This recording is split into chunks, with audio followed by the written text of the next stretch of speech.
नमस्कार, जन उत्तराखंड में आप सभी का स्वागत है। मैं हूं आपके साथ स्फूर्ति सिंह। खबरों की शुरुआत करेंगे, लेकिन उससे पहले एक नजर हेडलाइंस पर। पुष्कर सिंह धामी मंत्रिमंडल की बैठक आज, कई अहम बिंदुओं पर हो सकते हैं फैसले। सचिवालय में है मंत्रिमंडल की बैठक।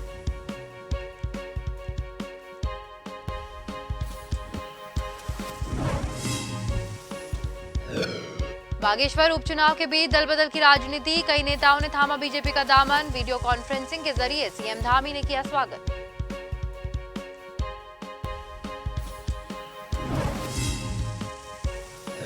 हाईकोर्ट के आदेश को लेकर जोशीमठ में प्रशासन सख्त। हाईवे किनारे से हटाया जा रहा अतिक्रमण। फॉरेस्ट लैंड समेत सरकारी जमीन से अतिक्रमण हटाने का आदेश।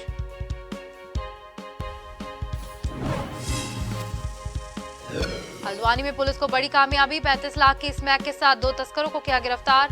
पुलिस के कब्जे से बाइक भी जब्त की।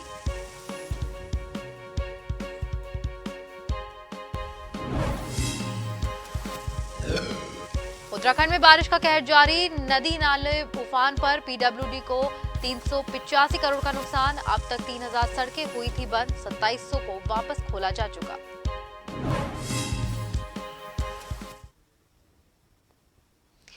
और इसी के साथ अब खबरें विस्तार से। पुष्कर सिंह धामी मंत्रिमंडल की बैठक, सचिवालय में मंत्रिमंडल की बैठक होगी। कई अहम बिंदुओं पर इस बैठक में निर्णय लिए जा सकते हैं। सितंबर के पहले सप्ताह से मानसून सत्र को लेकर हो सकता है निर्णय। अनुपूरक बजट सत्र से संबंधित विभिन्न विधेयकों पर हो सकता है निर्णय। खिलाड़ियों के लिए सरकारी सेवाओं में क्षैतिज आरक्षण, कॉलेजों में कोटा तय करने पर भी हो सकता है निर्णय। और उच्च शिक्षा, विद्यालय शिक्षा, आपदा प्रबंधन, महिला सशक्तिकरण, बाल विकास, राजस्व विभाग, वित्तीय से संबंधित बिंदुओं पर भी हो सकता है।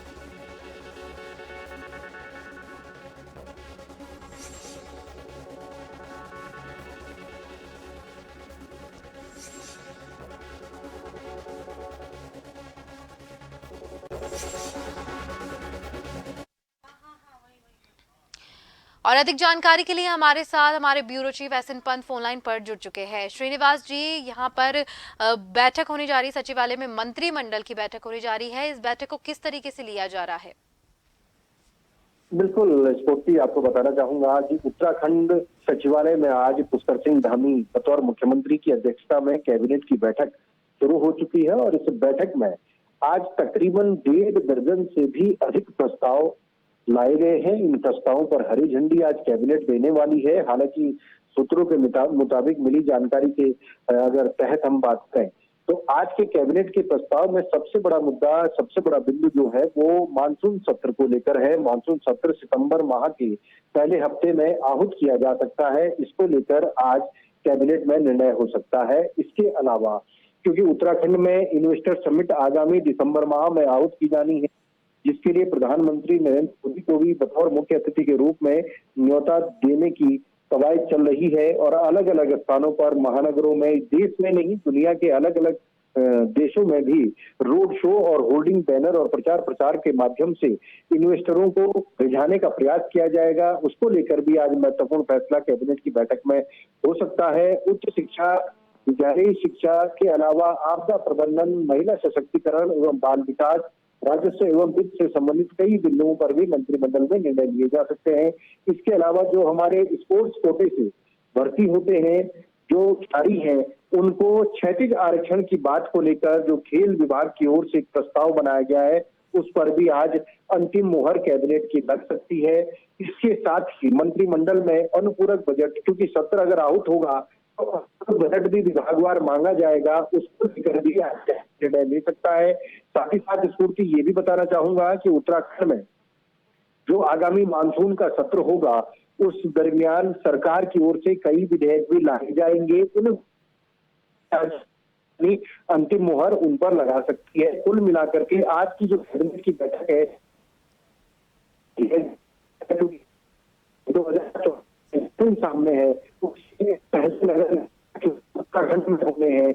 यानी आज के कैबिनेट की जो छाप है वो तमाम चीजों को देखते हुए निर्णय लिए जाएंगे, क्योंकि उत्तराखंड में इस समय आपदा का दंश भी आम जनता झेल रही है। जिलाधिकारियों को भी जो राशि बिल्कुल। उपलब्ध कराई जाती है उसको बढ़ोतरी के प्रस्ताव पर भी आज कैबिनेट निर्णय ले सकती है। तो कुल मिलाकर के खासा महत्वपूर्ण आज की कैबिनेट में जो निर्णय लिए जाएंगे उसको लेकर जरूर कहा जा सकता है कि काफी महत्वपूर्ण आज की कैबिनेट की बैठक है।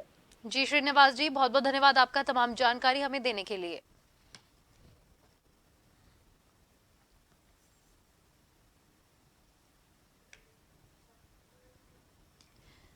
बागेश्वर उपचुनाव में दल बदल की राजनीति लगातार जारी है। कुछ निर्दलीय और छात्र नेताओं का पाला बदलने और अपनाने का सिलसिला जारी है और भाजपा का कुनबा लगातार बढ़ते ही जा रहा है। कहीं आप से लोग कांग्रेस में आ रहे हैं तो कहीं कांग्रेस का एक बड़ा धड़ा और बसपा समर्थित नेता राज्य सरकार की नीतियों से प्रभावित होकर भाजपा का दामन थाम रहे हैं। भाजपा कार्यालय में आयोजित कार्यक्रम को वर्चुअली सीएम धामी ने संबोधित किया। इस दौरान नगरपालिका अध्यक्ष सुरेश खेतवाल, पूर्व ब्लॉक प्रमुख रेखा खेतवाल और बीएसपी अध्यक्ष सुंदर सियोनीवाल, सभासद नीमा दफौटी और मुन्नी मेहता, पूर्व छात्र संघ उपाध्यक्ष नंदन नगरकोटी और किशन नगरकोटी सहित दर्जनों लोग अपने समर्थकों के साथ भाजपा में शामिल हुए।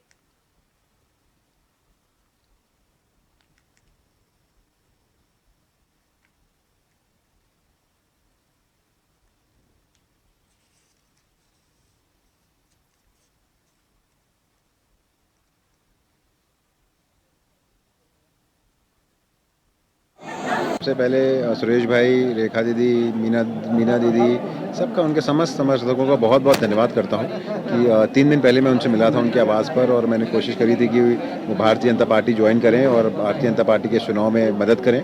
और मैं उनका बहुत बहुत धन्यवाद करूँगा सुरेश भाई का और उनकी समस्त टीम का कि उन्होंने मेरी बात को माना और आज उन्होंने भारतीय जनता पार्टी ज्वाइन करी। इससे निश्चित ही बहुत बड़ा फर्क पड़ेगा हमारे नगर क्षेत्र को, क्योंकि वो सिटिंग चेयरमैन है और उनकी जो वाइफ हैं रेखा दीदी, वो पूर्व ब्लॉक प्रमुख है और कहीं ना कहीं उनके पास बहुत अच्छा जनादेश उनको मिला था।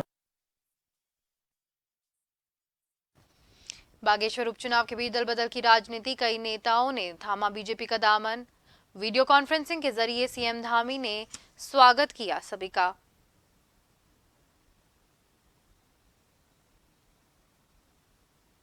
भाजपा का कुनबा आपको बता दें लगातार बढ़ता ही जा रहा है। कहीं आप से लोग कांग्रेस में आ रहे हैं तो कहीं कांग्रेस का एक बड़ा धड़ा बसपा समर्थित नेता राज्य सरकार की नीतियों से प्रभावित होकर भाजपा का दामन थाम रहे हैं।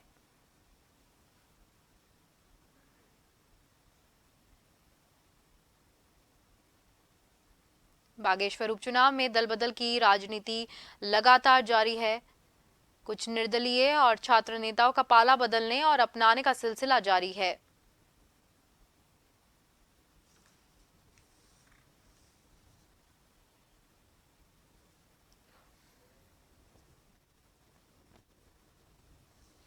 भाजपा प्रदेश अध्यक्ष महेंद्र भट्ट ने मिशन चंद्रयान 3 की सफलता को अविस्मरणीय और ऐतिहासिक बताते हुए सभी वैज्ञानिकों, पीएम मोदी और देशवासियों को बधाई दी। उन्होंने कहा कि भारत के बढ़ते सामर्थ्य और विकसित देश बनने का स्पष्ट संकेत चांद की धरती से दुनिया ने आज देख लिया है। वहीं सफलता के लिए रात दिन एक करने वाले हमारे वैज्ञानिकों की जितनी प्रशंसा की जाए उतनी कम है। चंद्रमा के दक्षिण ध्रुव पर भारत ने चंद्रयान 3 की लैंडिंग करने के बाद पूरे विश्व के अंदर अपनी एक कीर्ति को स्थापित किया है।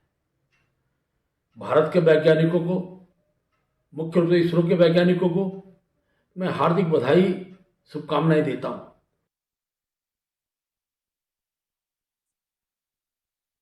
Is going to be the vertical descent phase.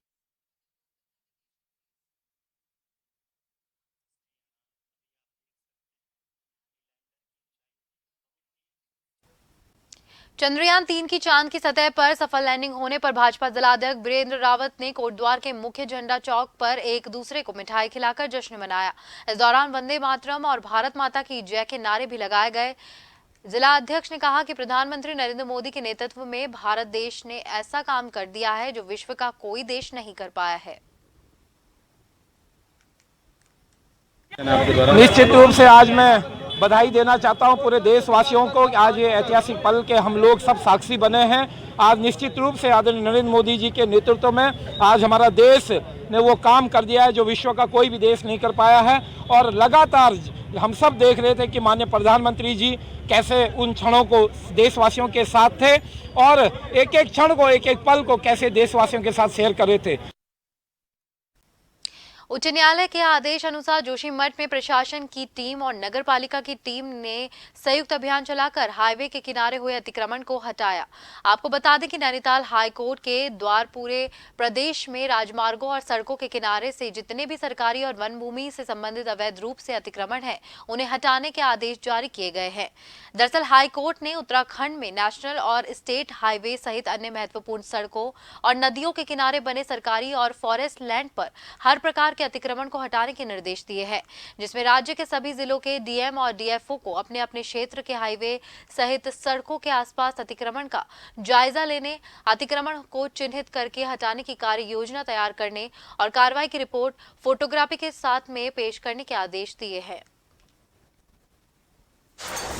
देखिए, माननीय हाईकोर्ट के आदेश हैं कि जितनी भी जगह हाईवेज हैं उनके किनारे जो अवैध अतिक्रमण हुए हैं उनको तत्काल रूप से हटाया जाए। उसी के क्रम में आज जोशीमठ नगरपालिका क्षेत्र में अभियान चलाया गया, जिसमें नगरपालिका की सीमा जहां से शुरू होती है और जहां तक समाप्त होती है वहां पर समस्त अतिक्रमण हटाए जाते हैं। हल्द्वानी विशिष्ट पुलिस अधीक्षक पंकज भट्ट ने नशे के खिलाफ अभियान के तहत खुलासा करते हुए बताया कि लालकुआं पुलिस ने 172 ग्राम स्मैक के साथ 2 तस्करों को गिरफ्तार किया है, जिसकी कीमत अंतर्राष्ट्रीय बाजार में 35 लाख रुपए बताई गई है। इसके साथ ही तस्कर जिस पैडलर से स्मैक खरीदने के लिए जा रहे थे वह तस्लीम नाम का पैडलर अभी फरार है, जिसकी तलाश अभी भी जारी है। पुलिस ने तस्करी में इस्तेमाल किए जा रहे मोटरसाइकिल को भी बरामद किया है। आपको बता दें कि पकड़े गए दोनों तस्कर उत्तर प्रदेश के रहने वाले हैं। नशे के खिलाफ लगातार जो अभियान चलाया जा रहा था उसमें सुभाष नगर बैरियर जो आपका लालकुआं का है, इसमें एसओजी और पुलिस द्वारा कंबाइंड अभियान के तहत चेकिंग की जा रही थी। इसमें एक मोटरसाइकिल में 3 युवक आते हुए दिखाई दिए, जिनमें से एक युवक पुलिस को देख के भाग गया।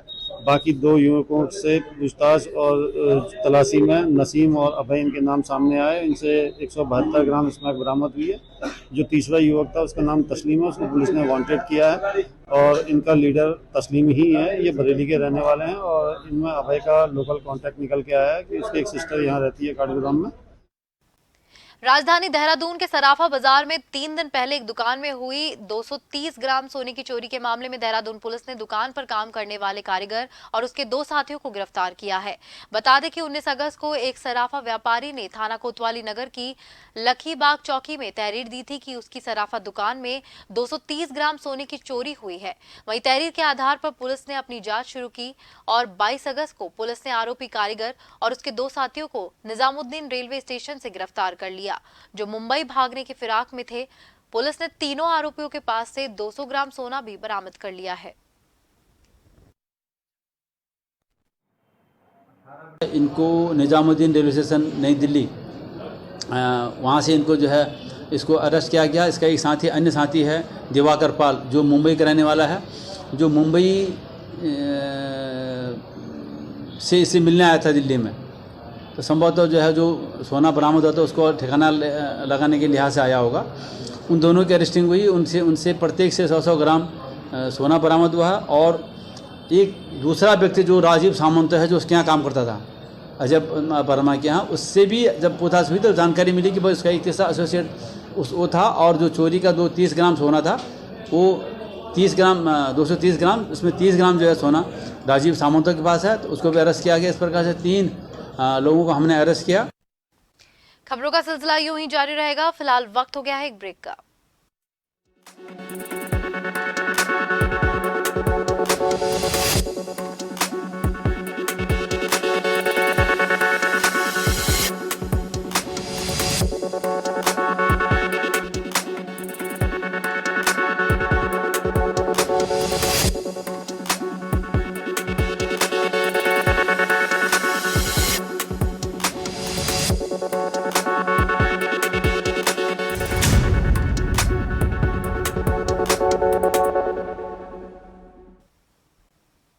ब्रेक के बाद एक बार फिर से आप सभी का स्वागत है। कृषि विज्ञान केंद्र धनौरी में भारत सरकार की स्कर्ट योजना अंतर्गत एक दिवसीय जिला स्तर पर गोष्ठी का आयोजन किया गया। गोष्ठी में क्षेत्र से आए सैकड़ों किसान पशुपालकों को जानकारी देते हुए उप मुख्य पशु चिकित्सा अधिकारी डॉक्टर राजीव कुमार ने पशुपालकों को भारत सरकार के द्वारा चलाई जा रही विभिन्न प्रकार की योजनाओं के बारे में विस्तृत जानकारी दी। कृषि विज्ञान केंद्र धनौरी में तैनात वैज्ञानिक डॉक्टर नीलकांत ने जानकारी देते हुए किसान पशुपालकों को पशुओं में संक्रामक रोग और असंपर्क रोग के लक्षणों और उपचार के बारे में विस्तृत जानकारी दी।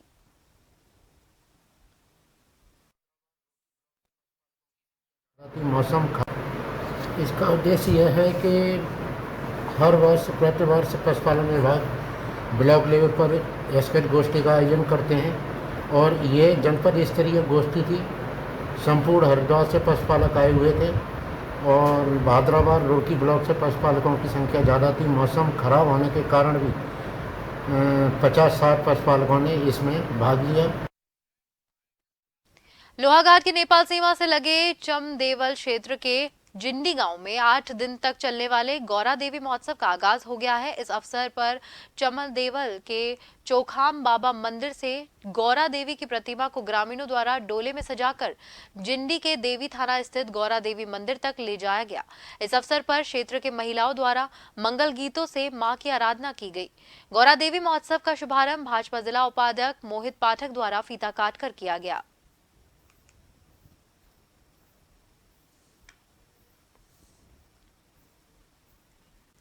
दसौली ब्लॉक के अंतर्गत आने वाला गुनियाला गांव भारी भूस्खलन की चपेट में है। गांव के ठीक ऊपर से भूस्खलन हो चुका है, जिसका मलबा अब सीधे स्थानीय ग्रामीणों के घरों तक पहुंच गया है।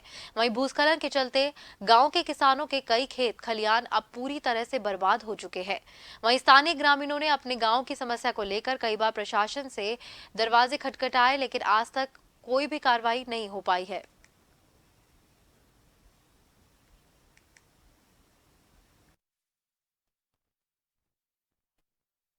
2013 की आपदा के बाद से जो गांव के ऊपर जो ये बराबर बोर्डर पत्थर आ रहे थे, मलबा आ रहा था, हमने कई बार शासन को इस संबंध में अवगत कराया और अभी पिछले एक हफ्ता पहले जिला अधिकारी और श्रीमान सांसद जी के साथ हमारी जो मीटिंग गोपेश्वर में हुई, उसके संबंध में ज्ञापन दिया हो कि हमारे गाँव के ऊपर बड़े बड़े बोर्डर रुके हैं जो गाँव को खतरा बनाए तो कभी भी गाँव की ओर आ सकते हैं। दिनांक 23 अगस्त 2023 को जो गुनियाला गांव में क्षति पहुंच चुकी है, गांव वालों को बहुत ही निराशापन महसूस हो रहा है। मुझे प्रशासन से यही मांग करनी है कि ग्राम गुनियाला वालों को राहत दें।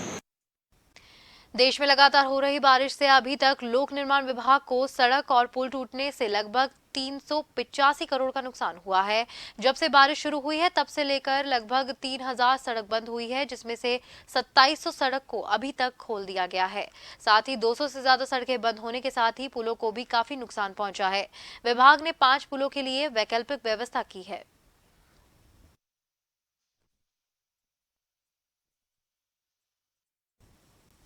बारिश के कारण जनजीवन अस्त व्यस्त हो गया है। प्रदेश की कई नदी नाले उफान पर है। देहरादून, टिहरी, पौड़ी, हरिद्वार, नैनीताल, चंपावत, उधम सिंह नगर, बागेश्वर जनपदों में मौसम को लेकर ऑरेंज अलर्ट जारी किया गया है।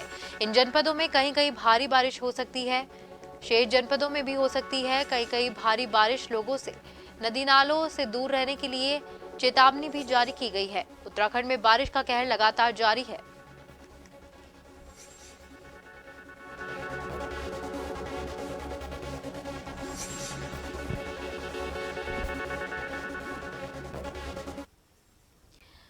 खबर उधम सिंह नगर के खटीमा से है, जहां पर बाढ़ पीड़ितों को तहसीलदार द्वारा राहत राशि के चेक वितरित किए गए। खटीमा में बरसात के समय आई आपदा के दौरान जो परिवार आपदा से पीड़ित थे, उन पीड़ित परिवारों को तहसीलदार हिमांशु जोशी द्वारा राहत राशि के चेक प्रदान किए गए।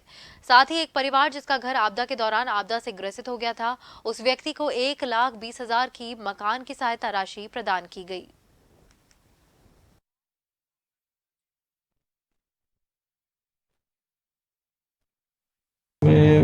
दाहा में बाढ़ आपदा से प्रभावित 21 परिवार थे। उनमें 21 परिवारों को हमने 5,000 का अहेतुक राशि का चेक दिया हुआ था। इसके अलावा एक व्यक्ति जिनका मकान ध्वस्त हुआ था, जिनका नियमित ज़मीन में जिनके पास भूमिगत ज़मीन थी, उसमें जो निर्माण ध्वस्त हुआ था, उसका भी हमने मकान का 1,20,000 का मुआवजा दिया। डोईवाला में आंदोलनरत किसानों ने शुगर मिल को बेचे जाने की खबरों पर अपना आक्रोश जताया था। शुगर मिल गेट पर धरना प्रदर्शन किया और सरकार का पुतला दहन किया, जो शासन प्रशासन को नागवारा गुजरा। जिसके बाद डोईवाला पुलिस ने आंदोलित किसान और कांग्रेस नेताओं पर मुकदमा दर्ज किया गया था। मुकदमे में 12 नामजद और 80 अज्ञात लोगों को आरोपी बनाया गया। पुलिस के इस कदम से किसानों और कांग्रेसियों में भारी नाराजगी भरी हुई है। कांग्रेस ने डोईवाला तहसील के एसडीएम शैलेंद्र सिंह नेगी को किसानों और कांग्रेस नेताओं पर दर्ज मुकदमे को वापस लेने के लिए राज्यपाल के नाम एक ज्ञापन सौंपा है। अपर जिलाधिकारी के महोदय के माध्यम से महामहिम राष्ट्रपति को एक ज्ञापन देने आए हैं। जिस तरह से आज इस प्रदेश में लोकतंत्र की हत्या हो रही है और किसान मात्र एक प्रदर्शन कर रहे थे, जब एक चिट्ठी आती है एक अधिकारी की और कि डोईवाला शुगर मिल को बेचा जाएगा। देखिए, ये डोईवाला वो क्षेत्र है जहाँ पर चाहे कारोबारी हो, व्यापारी हो, ट्रांसपोर्टर हो, अपना किसान हो, मजदूर हो, सबकी रोजी रोटी उस फैक्ट्री पर निर्भर है। अगर आप उसे बेचने की बात करेंगे तो जाहिर सी बात है विरोध प्रदर्शन होगा, और विरोध प्रदर्शन का अधिकार हमें संविधान ने दिया, पुतला दहन का अधिकार हमें संविधान ने दिया। उसके बाद आप लोगों ने जो मुकदमा दर्ज प्रशासन ने किया वो बिल्कुल गलत है, वो मुकदमा वापस होना चाहिए। 21 तारीख को किसान आंदोलन कर रहे थे, एक सरकार द्वारा चिट्ठी प्रस्ताव जो आया था उस पर आक्रोशित थे। बड़े शांतिपूर्ण तरीके से किसान आंदोलन कर रहा था और प्रदर्शन कर रहा था। मैं मानता हूं सरकार द्वारा जो किसानों पर मुकदमे हुए हैं बिल्कुल ही गलत हुए हैं। सरकार को ये मुकदमे नहीं करने चाहिए थे, उनसे बात करनी चाहिए थी। उनसे बात करके शायद समस्या का कोई हल निकल जाता। किसान कहीं तोड़-फोड़ कोई शांति भंग नहीं कर रहा था, किसान अपनी बात कहनी चाह रहा था जो सरकार नहीं सुनना चाहती। हम सरकार से मांग करेंगे कि ये जो मुकदमे सरकार ने किसानों पर किए हैं इनको वापस लिए जाएं और किसानों से बात कर जो स्थिति है वो स्पष्ट की जाए। और आखिर में एक नजर डालेंगे हेडलाइंस पर। पुष्कर सिंह धामी मंत्रिमंडल की बैठक आज, कई अहम बिंदुओं पर हो सकते हैं फैसले। सचिवालय में मंत्रिमंडल की बैठक।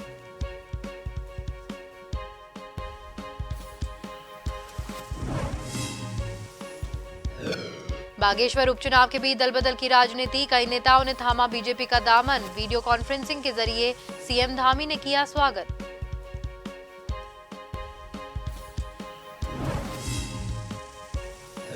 हाईकोर्ट के आदेश को लेकर जोशीमठ में प्रशासन सख्त, हाईवे किनारे के हटाया जा रहा अतिक्रमण। फॉरेस्ट लैंड समेत सरकारी जमीन से अतिक्रमण हटाने का आदेश।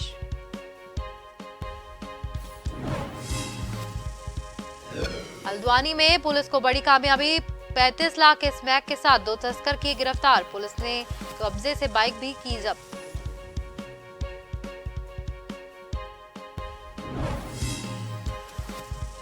और उत्तराखंड में बारिश का कहर जारी, नदी नाली उफान पर। पीडब्ल्यूडी को 385 करोड़ का नुकसान। अब तक 3000 सड़कें हुई बंद, 2700 वापस खोले जा चुके हैं मार्ग।